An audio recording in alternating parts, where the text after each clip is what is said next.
మనం స్వస్థత విడుదల పొందుకోవటానికి ఒక సమయం. ఆ సమయం ఏ సమయంలో దేవుడు పెట్టాడు చెప్పండి అమ్మా? 7 గంటల నుంచి. ఏ వారం పెట్టాడు? శనివారం. ఒక్కసారి స్తోత్రాలు చెప్తారా గట్టిగా? ఇంకొకసారి గట్టిగా చెప్తారా? నా దేవుడు చెప్తున్నాడు, ఈ శనివారము స్వస్థత విడుదల ఆరాధనకు మీరు రాకుండా ఉండకూడదు. ఎందుకంటే ఈ సమయాన్ని దేవుడు మీ కొరకు దేవుడు నిర్ణయించాడు. స్తోత్రం చెప్తారా ఒకసారి గట్టిగా? అంటే కొంతమందికి ఏంటంటే ఆ సమయాన్ని తెలియదు. ఎందుకు నిర్ణయం చేసిండు, ఈ ప్రార్థన ఎందుకు పెట్టారు అనేది కొంతమందికి తెలియదు. తెలిసినటువంటి వారు కూడా, తెలియనటువంటి వాళ్ళు 2-3 మాటలు చెప్తే తెలిసినటువంటి వారు కూడా లోబడిపోతారు. అందుకనే దేవుని బిడ్డలారా, దేవుడు మీకు ఈ సమయాన్ని దేవుడు మీకు ఇచ్చాడు. ఎందుకు ఇచ్చాడంటే మీరు ఒక్కరు కూడా అనారోగ్యంతో బాధపడకూడదు, ఏ సమస్య చేత మీరు బాధపడకూడదు. మీరు అనుకున్న కోరికలు దేవుడు తీర్చాలని ఈ సమయాన్ని దేవుడు మీకు నిర్ణయించాడు. ఆకాశం కింద ఒక మందిరాన్ని మనకిచ్చి భూమి మీద ఒక దైవ సేవకుని ఏర్పాటు చేసి మీ కొరకు ఈ సమయాన్ని దేవుడు కేటాయించాడు. ఆయన ఎప్పుడు ఏ సమయంలో ఏది చేయాలో ఆయన చేస్తాడు. ఆయన కథను కానీ జరగలేదు జరగలేదు జరగలేదు అని ఉరుకులాడే పద్ధతిని మానుకోవని దేవుడు చెప్తున్నాడు. పుట్టుటకు సమయం ఉంది, చచ్చుటకు సమయం ఉంది, కుప్ప వేయుటకు, పారవేయుటకు, మాట్లాడుటకు, కౌగిలించుకోవటానికి, ప్రతి దానికి ఒక్కొక్క సమయం ఉంది. ఆ సమయంలో దేవుడు ఖచ్చితంగా చేస్తానని చెప్తున్నాడు. మరి మీరు మాత్రము ఆ సమయాన్ని పాటించుకుంటూ ఒక నిరీక్షణ కలిగి దేవుని కొరకు ఎదురు చూడాలి. అప్పుడు ఖచ్చితంగా నువ్వు ఏ సమస్య అయితే దేవుని సన్నిధికి తీసుకొని వచ్చావో ఆ సమస్య నా దేవుడు ఖచ్చితంగా చేస్తాడు. స్తోత్రం చెప్తారా ఒకసారి గట్టిగా? ఇంకొకసారి గట్టిగా చెప్తారా? ఇంకోటి ఏంటంటే దేవుని బిడ్డలమైనటువంటి మనము మన పిల్లలను కూడా దేవుని పెంపకములోనే పెంచాలి. కొంతమంది ఏం చేస్తారంటే, అమ్మా మాకు చేతనైట్లేదు, నువ్వే వెళ్ళిరాపో దేవుని మందిరానికి అని కొంతమంది చెప్పొచ్చు పిల్లలు కూడా. అలాంటి సమయంలో పిల్లలకు కొన్ని మాటలు చెప్పి దేవుని సన్నిధికి తీసుకొని రావాలి. ఎందుకు తీసుకొని రావాలంటే మన పిల్లలు సాతాను చెడగొట్టడానికి వాడు ముందుగా ప్రేరేపణ కలిగి ఆ సమయాన్ని తీసుకొస్తాడు. అప్పటిదానికి ఏమన్నాడు వాడు? ప్రార్థన సమయానికే కాళ్ళు నొస్తున్నాయని పెడతాడు, తలనొప్పి లేస్తుందని పెడతాడు, చేయి లేస్తలేదని చెప్తాడు, ఆకలి అవుతుందని చెప్తాడు. వాడి ఇష్టం వచ్చినట్టు ఏదో ఒకటి చెప్పేస్తాడు. అందుకని దేవుని బిడ్డలారా, అందరికీ ఒక్కొక్క సమయాన్ని దేవుడు ఏర్పాటు చేశాడు. ఆ సమయంలో మీకు ఏది జరిగినా కూడా ప్రభువా మాకొక సమయాన్ని మీరు కేటాయించారు, ఆ సమయానికి నేను వెళ్ళాను, నేను ఖచ్చితంగా వెళ్ళాలయ్యా అని ఎక్కడ నొప్పున్నా ఆ నొప్పి దగ్గర నీ చేయి పెట్టుకొని ప్రభువా నీ ప్రార్థనకి నేను వెళ్ళాలని నువ్వెప్పుడైతే కన్నీరు కాచి ప్రార్థన చేసుకుంటావో ఆ నొప్పి విడుదలైపోద్ది. దేవుని సన్నిధికి దేవుడు తీసుకొని వస్తాడు. ఒక్కసారి చేతులెత్తి హల్లెలూయా చెప్తారా? ఇంకొకసారి గట్టిగా చెప్తారా? ఇంకొకసారి గట్టిగా చెప్తారా? అమ్మా నోట్లకెళ్ళి దేవుని మాట ఎప్పుడైతే విడుదలైతుందో వెంటనే ఆ కార్యాన్ని నువ్వు చూస్తావు. కానీ మొట్టమొదటి నువ్వు విశ్వసించాలి. కొంతమంది విశ్వసించాలి, దేవుని వాక్యాన్ని వింటారు కానీ ఆ వాక్యాన్ని విశ్వసించాలి. విశ్వసించినప్పుడే నీ ఒంట్లో ఏ అనారోగ్యం ఉన్నా, నీ ఒంట్లో ఏ సమస్య తీసుకొచ్చినా, ఏ బాధతో నువ్వు వచ్చినా అది వాక్యము ద్వారానే నా దేవుడు విడుదల కలగజేస్తాడు. స్తోత్రం చెప్తారా ఒకసారి గట్టిగా? అందుకనే దేవుడు చెప్తున్నాడు, 2 కొరింథీయులకు రాసిన పత్రిక 6వ అధ్యాయము 2వ వచనములో దేవుడు చక్కగా మాట్లాడుతున్నాడు. ఆ మాట మనం విందాం. అనుకూల సమయమందు నీ మొర ఆలకించి తిని రక్షణ దినమందు నిన్ను ఆదుకొంటిని ఉంటిని అని అని ఆయన చెప్పుచున్నాడు కదా. ఆయన చెప్పుచున్నాడు కదా. ఇదిగో ఇదిగో ఇప్పుడే ఇప్పుడే మిక్కిలి అనుకూలమైన సమయము. ఎప్పుడంట? ఇప్పుడే, ఈ శనివారమే, ఈ రోజే నీకు అనుకూలమైనటువంటి సమయము. ఇదే రక్షణ దినము. ఇదే ఈ స్వస్థత విడుదల ఆరాధనలో నీకు రక్షణ దినము. చేతులెత్తి స్తోత్రాలు చెప్తారా? ఇంకొకసారి స్తోత్రాలు చెప్తారా? అందుకనే దేవుని బిడ్డ, దేవుడు చక్కగా నీతో మాట్లాడుతున్నాడు. ఇది దేవుడు ఒక సమయాన్ని నీకు కేటాయించాడు.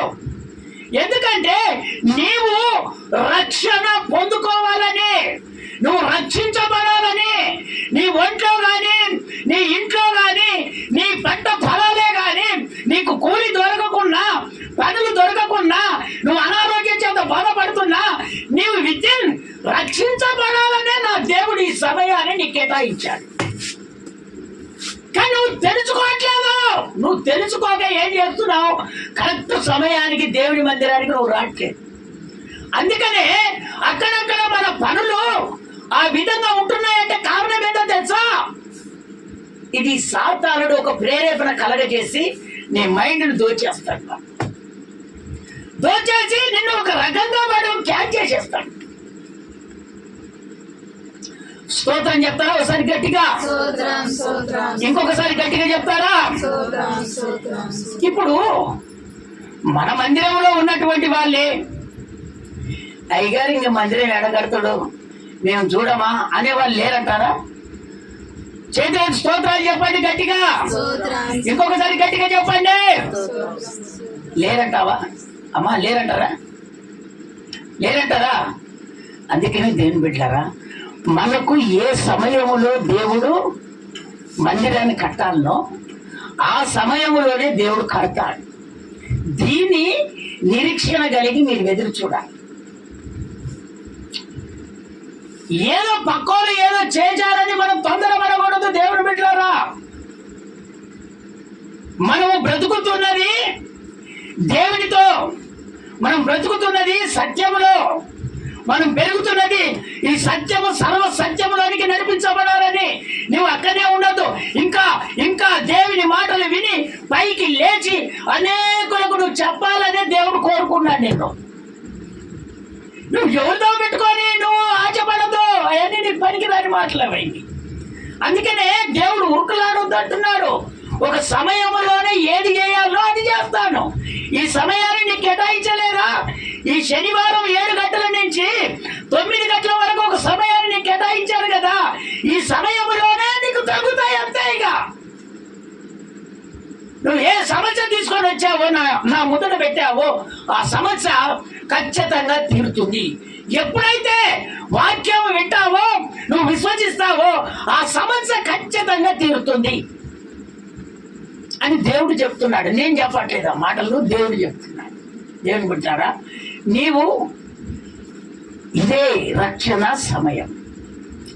ఈ సమయంలోనే నువ్వు అనుకున్న కోరికను దేవుని దగ్గర తీర్చుకోవాలి. అప్పుడు నీ కుటుంబంలో రక్షణ సునాదము మోగుతుంది. అంతే. అసమాధానం ఉండదు నీ కుటుంబంలో, అపనమ్మకం ఉండదు, జయమే ఉంటుంది, జయకేతనమే ఉంటుంది నీ కుటుంబంలో. అప్పుడు దాన్ని నువ్వు విశ్వసించాలి, నిరీక్షణ కలిగి ఉండాలి. ఇంకో మాటలోనికి మనం వెళ్దాం. కీర్తనల పుస్తకము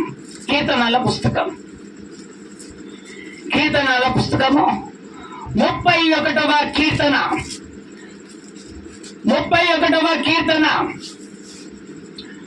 15వ వచనం. 15వ వచనం. నా కాలగతులు నీ వశములోనున్నవి, నీ వశములో ఉన్నది. నా శత్రువుల చేతిలో నుండి నన్ను రక్షింపుము. నన్ను తరుము వారి నుండి నన్ను రక్షింపుము. ఇగో ఇక్కడ దేవుని వేడుకుంటున్నాడు ఒక భక్తుడు. ఆయన వేడుకుంటున్నాడు. ఏమని వేడుకుంటున్నాడంటే, అయ్యా, నా శత్రువుల చేతుల నుండి నన్ను రక్షింపుము, నన్ను తరుము వారి నుండి నన్ను రక్షించుము. దేవుని బిడ్డలారా, మీ శత్రువులు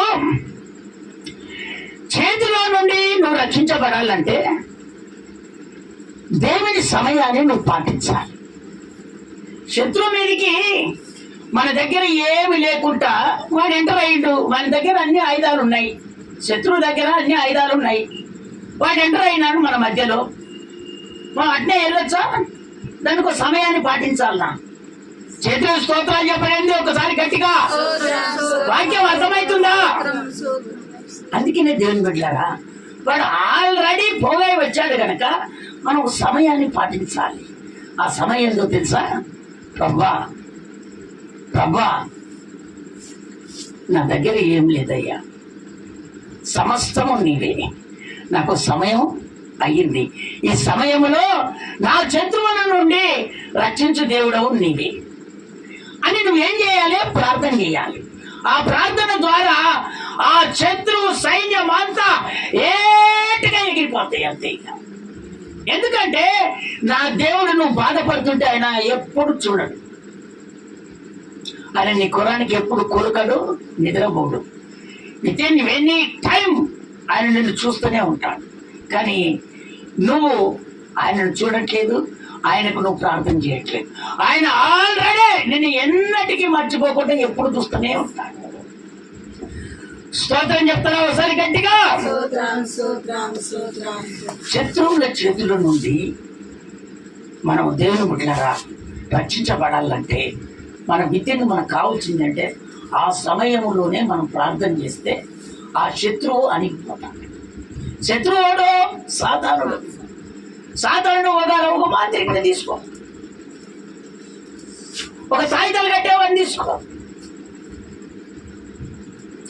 కొన్ని సందర్భాలలో దేవుని బిడ్డలారా, నేను కొన్ని ప్రాంతాలలో అంతరాలు కట్టినటువంటి వారి కూడా పిల్లలకు నేను ప్రార్థన చేసి వచ్చేది. మీరు మళ్ళీ నాకు నా దగ్గరికి రావాలని వాడేం ఏమంతరం కడతాడో తెలుసా?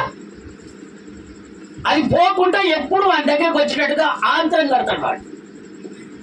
చేతులెత్తి స్తోత్రాలు చెప్తారా? ఇంకొకసారి గట్టిగా చెప్తారా? అందుకే నేను దేవుని బిడ్డలారా, నేను ఏ ప్రాంతానికి వెళ్ళినా నన్ను పిలిచినప్పుడు నేను మొట్టమొదట దాన్ని తీపిచ్చేసే నేను ప్రార్థన చేస్తాను. బాబా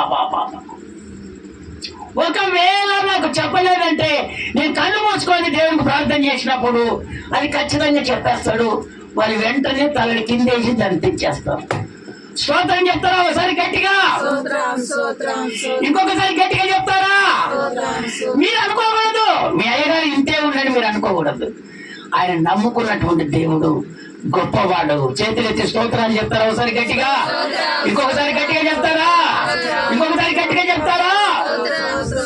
దేవుని బిడ్డలారా, దేవుని నువ్వు పూర్తిగా ఆయన మహిమలోనికి, ఆయన ప్రార్థనలోనికి ఎప్పుడు ఆయనతో అనుబంధం కలిగి నువ్వు ఉంటే నువ్వెక్కడికి వెళ్ళొద్దు. దేవుడు నీకు ఏది జరగాలనో ఏది చెయ్యాలనో నా దేవుడు ఆల్రెడీ నీకు తెలియపరుస్తాడు. స్తోత్రం చెప్తారా ఒకసారి గట్టిగా? ఇంకొకసారి గట్టిగా చెప్తారా? అందుకనే దేవుని బిడ్డలారా, లోకములో ఉన్నటువంటి వాళ్ళు ఏదో ఒక రకంగా మనల్ని మైనస్ చేయాలని వాళ్ళు ప్లస్ కావాలని చూస్తారు. ప్లస్ ఏమవుతుంది? మైనస్ అవుతుంది. వింటున్నారా? మైనస్ ఏమవుతుంది? ప్లస్ అవుతుంది. అయితే ప్లస్ నుంచి మనం కూడుకుంటే పెద్దగా అయిపోతాం. మైనస్ అంటే ఏమైపోతుంది? తీసివేస్తారు. ఈ సాధారణకు ఉన్నటువంటి గుణం ఏంటంటే వీళ్ళు తీసివేయాలి. స్తోత్రం చెప్తారా ఒకసారి గట్టిగా? అందుకనే ఏ శత్రువు నీ దగ్గరికి వచ్చినా నీవు ప్రార్థన చేసుకొని ఆ సమయంలో నువ్వు ప్రార్థన చేసుకొని దేవుని అడిగితే ఆ శత్రువుని చెయ్యి నీ మీద నా దేవుడు పెట్టనీయ. కొంతమంది ఏం చేస్తారంటే ఈ మాంత్రిక ప్రభావం కలిగినటువంటి వారు కొంతమంది ఏం చేస్తారంటే దగ్గరకు పిలుచుకొని ఏం చేస్తారంటే చేతుల మీద నెత్తి మీద చేయి పెడతారు. అర్థమవుతుందా తల్లులారా? అర్థమవుతుందా? దేవుని వాక్యం అర్థమవుతుందా? వాళ్ళు గార్వంతో పిలుచుకొని ఏం చేస్తారంటే నేను అత్తుకున్నట్టు చేసి చేతులు పెట్టేస్తారు.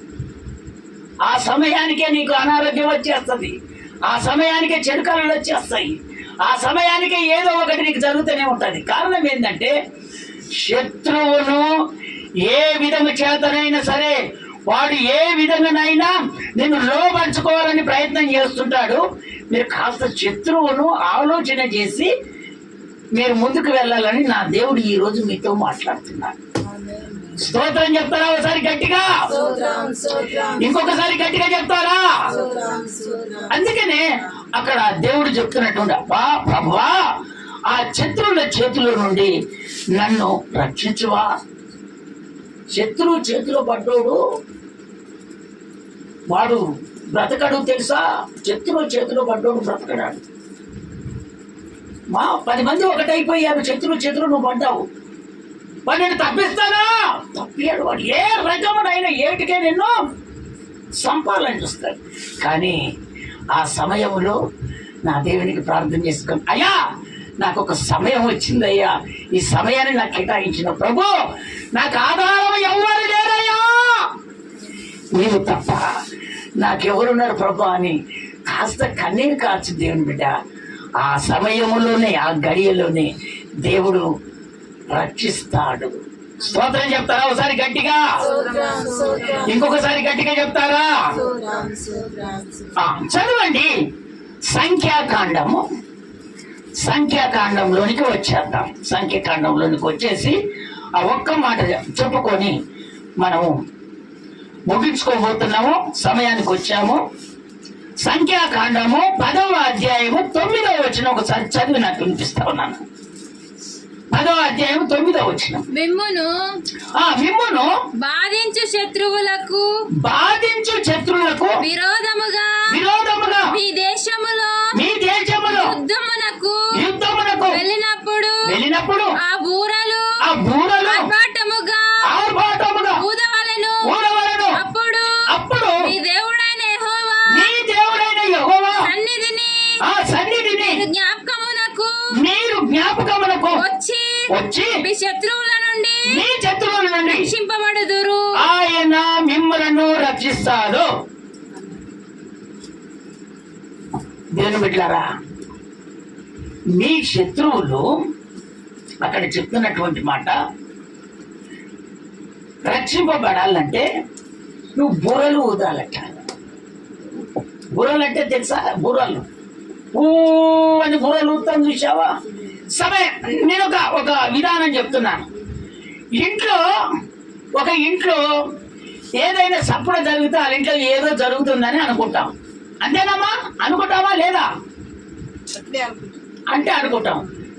మంచి సప్పుడు అయితేనేమో సంతోషం జరుగుతుంది, చెడుదైతేనేమో చెడు సంతోషం కలుగుతుంది.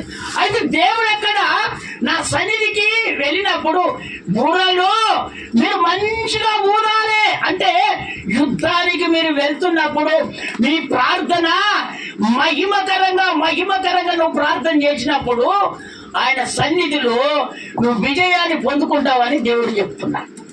దేవుడు పెట్టారా? శత్రువు వాడు జ్వరం పెట్టని, వాడు ఉదయం ఏది పెట్టని, వాడు కొంతమంది నడుస్తుంటేనే కాళ్ళు నొప్పులు వచ్చేస్తాయి, కొంతమంది కూర్చొని లేవగానే కింద పడిపోతారు. నా దేవుడు చెప్తున్నటువంటి మాటలు ఇవన్నీ. వాళ్ళు ఎక్కడ లేరు, ఇప్పుడు మీలోనే ఉన్నారు. దేవుడు చెప్తున్నటువంటి మాటలు. అవునయ్యా, మరి నాకేం తెలుసు? దేవుడు మాట్లాడుతున్నాడు, నేను మాట్లాడుతున్నాను అంతే. కూర్చొని లేవగానే కింద పడిపోతారు, చేతగానటువంటి వాళ్ళు ఉన్నారు. విన్నారా? నా దేవుడు ఏం చెప్తున్నారో తెలుసా? మీరు ఒకటే, మీరు గట్టిగా కాస్త ప్రార్థన చేసుకోండి. ఈ వాక్యం వింటున్నటువంటి దేవుని బిడ్డలారా, మీరు గట్టిగా మీరు ప్రార్థన చేసుకోండి. ఆ శక్తిని, ఆ బలాన్ని, ఆ ఎనర్జీని దేవుడు నీకు ఖచ్చితంగా అనుగ్రహిస్తాడంతే. శత్రువు నుంచి నీకు జయాన్ని పొందుకున్నట్టుగా నా దేవుడు చేస్తాడు. స్తోత్రం చెప్తారా ఒకసారి గట్టిగా? ఇంకొకసారి గట్టిగా చెప్తామా? ఊరాలంట ఊదయి గట్టిగా ఊదండి, అప్పుడు మీరు జయాన్ని పొందుకుంటారు. మీరు ప్రార్థనలో పట్టుదల కలిగి ఉండండి. ఒకవేళ శత్రువు అని నువ్వు భయపడుతున్నావు ఏం ప్రార్థనకి, కొంతమందికి చెరుకలు వచ్చినప్పుడు ప్రార్థన తగ్గిపోద్ది. వాడు అంటేస్తారు, వాడు ఎందుకు వస్తాడు? నువ్వు ఎదుగొద్దు. నువ్వు ఒకవేళ వెతికితే నాకు బాధ కదా. అందుకనే అడ్డిటి కాక మునిపే నిన్ను టచ్ చేసేస్తే నువ్వు నన్ను చూసి అదిరిపోతావు. అర్థమవుతుందమ్మా? నన్ను చూసి అదిరిపోతావు. నువ్వు ప్రార్థన చేసినప్పుడల్లా నేను వచ్చేస్తాను, నా మనసు వచ్చేస్తుంది. ఓడు అనేది శత్రువు, దేవుడు కాదు, సాతానుడు. వాడు ఎవడు మాత్రికడే అనుకో, ఆ దయ్యమే అనుకో, వాడు ఎవడో అనుకో. ఇక అయితే నువ్వు వదిలిపోవాలని వాడు ఏదో ఒక రకంగా చేసేస్తాడు. నీ కళ్ళకే రావచ్చు. కళ్ళకు వచ్చినప్పుడు ఏం చేస్తాడు తెలుసా? ఎన్నెలు లేని కళ్ళకు వచ్చినప్పుడు నీకు జ్వరం వచ్చేస్తుంది, లేకపోతే ఆ రోజు ఏదో పని సక్సెస్ కాకుండా ఉంటుంది. ఎంత పని చేద్దామని ముందుకెళ్ళినా కూడా ఒక భయం వచ్చేస్తుంది, ఒక ఆందోళన వచ్చేస్తుంది. అయితే నా దేవుడు ఏమంటున్నాడు తెలుసా? మీరు ఇది వరకు ఆ విధంగా మీరు భయపడుతున్నారేమో, కానీ నా దేవుడు ఒక సమయాన్ని మీకు ఇచ్చాడు. మీరు 6 రోజుల వరకు ప్రార్థన చేసుకోండి. 7వ రోజు శనివారం వస్తుందా? ఈ శనివారం రోజు ఈ సమయాన్ని మీకు కేటాయించాడు కాబట్టి మీరు వచ్చి కన్నీరు కార్చి ప్రార్థన చేసుకుంటే నా దేవుడు పరలోకంకి వెళ్ళి దిగి ఇదిగో మీలో ఉన్నటువంటి అనారోగ్యాలను తీసివేస్తాడు, సాధారణ ప్రభావాలను తీసివేస్తాడు, శత్రువు నీ దగ్గరికి రాకుండా పారగొడతాడు. స్తోత్రం చెప్తారా ఒకసారి గట్టిగా? ఇంకొకసారి గట్టిగా చెప్తారా? అందుకనే దేవుని బిడ్డలారా, నా దేవుడు ఏదైనా చేయగలడు, కానీ నీలో నా దేవుడు ఉండాలి. నా దేవుడు ఉంటేనే నువ్వు జయించగలుగుతావు. స్తోత్రం చెప్తారా ఒకసారి గట్టిగా? రాత్రి ఏ వాక్యం విన్నాము? రాత్రి ఏ వాక్యం విన్నాము అమ్మా? వేశ్యాధారణ. అమ్మా ఎలిజమ్మా ఏ వాక్యం విన్నారు రాత్రి? పోనీ కనకమ్మ ఏ వాక్యం వచ్చింది? లేదు. అమ్మా రాయలమ్మ ఏ వాక్యం వచ్చింది? వేశ్యాధారణ. వేశ్యాధారణ అంటే మీకు అర్థమైంది అనుకుంటే ఒకసారి రిప్లేస్ చేస్తాను. వేశ్యాధారణ అంటే వాళ్ళ లోపల భక్తి ఉండదు. మేము భక్తి పరుల మాదిరిగానే అవపడతారు. అర్థమవుతుందా తల్లారా? అందుకనే వాళ్ళలో భక్తి లేకుండా మనుషులను ఏం చేస్తాడంటే సాతానుడు భయపెట్టేస్తాడు. అదే మనసు పూర్తిగా నువ్వు ప్రార్థన చేసావంటే యేసు నామములో వాడి కింద పడిపోతాడు. వాడి కాడ ఏముంది? దయ్యం ఉంది వాడి దగ్గర. భక్తి లేదా వాడి దగ్గర? అది నటిస్తాడు. నిన్ను ఏ కొంపకు ముంచాలో ఏ విధంగా టన్ని పాయింట్ చేసేస్తాడు వాడు. ఏదో ఒక రకంగా టన్ చేసేస్తాడు. అందులో భక్తి లేదు. అసలు భక్తి లేదు. మీరేమనుకుంటారంటే భక్తి పరులేమో. లేదు, భక్తి లేదు. అది ఏంది? ఏమన్నాడు దేవుడు? వేషాధారణ. విన్నారమ్మా? ఒక్కరోజు కురానికి ఏమంటారు చూసినావు? మిసాలు ఒకరోజు కురానికి మిసాలు గడ్డాలు తీసి ఏం చేస్తారమ్మా? ఒక్కరోజు కురానికి. అయితే వీళ్ళకే ఉన్నదే వేషధారణ. వీళ్ళకు ఉండేది ఏంటో తెలుసా? లోపల భక్తి ఉండదు. ఎప్పుడు చూసినా ఓను ఉంచాలి అమ్మా, ఎదుటి వాడిని ఉంచాలి. వింటావా? వీని కంట్లో ఉన్నటువంటి ఊసును వీడు చూసుకోడు. కానీ అదే కదా చెప్పుకుంది, వీని కంట్లో ఉన్నటువంటి ఊసును చూసుకోడు కానీ పక్కవాడి కంట్లో ఊసును తీస్తాడట వీడు. స్తోత్రం చెప్తారా ఒకసారి గట్టిగా? అందుకనే దేవుని బిడ్డలారా, మీరు జాగ్రత్తగా దేవుని వాక్యాన్ని వింటున్నారు. అందుకనే మనము దేవుని వాక్యం వినకపోవటం వలనే సాతానుడు ఒక అలజడి సృష్టించి నిన్ను మాయా ప్రకారంగా చేసి వాడు అదిరించుకోవటానికి ప్రయత్నం చేస్తాడు. అందుకనే ఒంట్లోకి అనారోగ్యం వచ్చేస్తుంది. చేత కాకుండా నీరక్షణం అయిపోతారు. అందుకనే దేవుడు మనకు సమయాన్ని ఇచ్చాడు. ఆ సమయాన్ని బట్టి మనము ముందుకు వెళ్తే దేవుడు మనకు ఖచ్చితంగా మేలు చేస్తాడు. స్తోత్రం చెప్తారా ఒకసారి గట్టిగా? ఇంకొకసారి గట్టిగా చెప్తారా?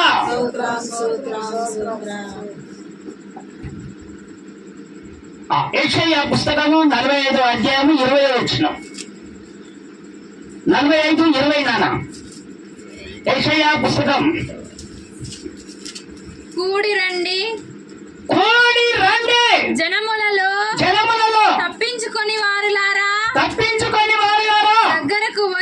దగ్గరికి వచ్చి కూడుకొనుడి తమ కొయ్య విగ్రహములను మోయుచు రక్షింపలేని దేవతకు మొరపెట్టు వారికి తెలివి లేదు. అసలు వాళ్ళకి తెలివి లేదు. కొంతమంది కట్టెలు చెప్పుకొని దేవుడు అని పెట్టుకుంటారు, దానికి మొక్కుతారు. దేవుడు ఏమంటున్నాడు తెలుసా? చక్కగా మాట చదువు, మళ్ళీ చదువు, అమ్మా జాగ్రత్తగా వినండి. ఆ వచనాన్ని మీరు పెట్టుకొని మీరు మళ్ళా చదువుకోండి. ఆ వచనాన్ని పెట్టుకొని చదువుకోండి. కూడి రండి, ఇగో మీరందరూ కూడి రండి, జనములలో తప్పించుకొని వారులారా దగ్గరికి వచ్చి కూడుకొనుడి తమ కొయ్య విగ్రహమును మోయుచు రక్షింపలేని దేవతకు మొరపెట్టు వారికి తెలివి లేదు. అసలు తెలివి లేదు, వాళ్ళకి తెలివి లేదు, అస్సలు తెలివి లేదు.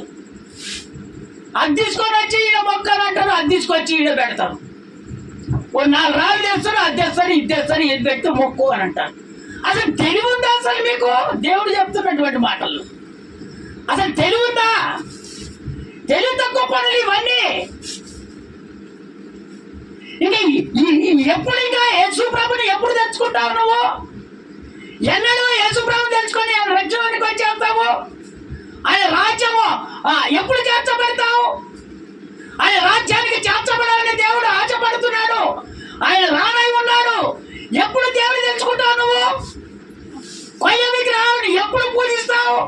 మన కాని దేవతను ఎందుకు పూజిస్తావు? అది తెలివి లేదు అసలు మీకు. తెలివి ఉంటేగా ఏం కాదు, అమ్మ పోయిద్దాం అని అంటే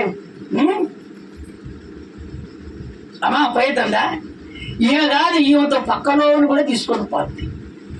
అందుకని దేవుడు బిడ్డలారా, మీరు ఇవన్నీ మర్చిపోయి మీరు ఇప్పుడు ఏం చేయాలి?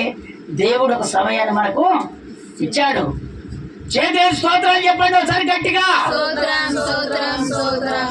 ఇంకొకసారి గట్టిగా చెప్పండి. ఇంకొకసారి గట్టిగా చెప్పండి. అమ్మా మేరీ, ఇప్పుడు ఏ వాక్యం చెప్పిన నేను ఒకసారి చెప్పు. నీ అరకాలకి ఏం అంటినట్టుందమ్మా? చేతులెత్తి స్తోత్రాలు చెప్తారా ఒకసారి గట్టిగా? మైకిల్ నిలబడుతుంది నీ పేరు. అందుకనే జాగ్రత్తగా బుద్ధి కలిగి ఆ సమయాన్ని పాటించి ప్రార్థన జీవితంలో వెదిగితే దేవుడు మనకు కావలసినటువంటి దేవుడు ఖచ్చితంగా చేస్తాడు.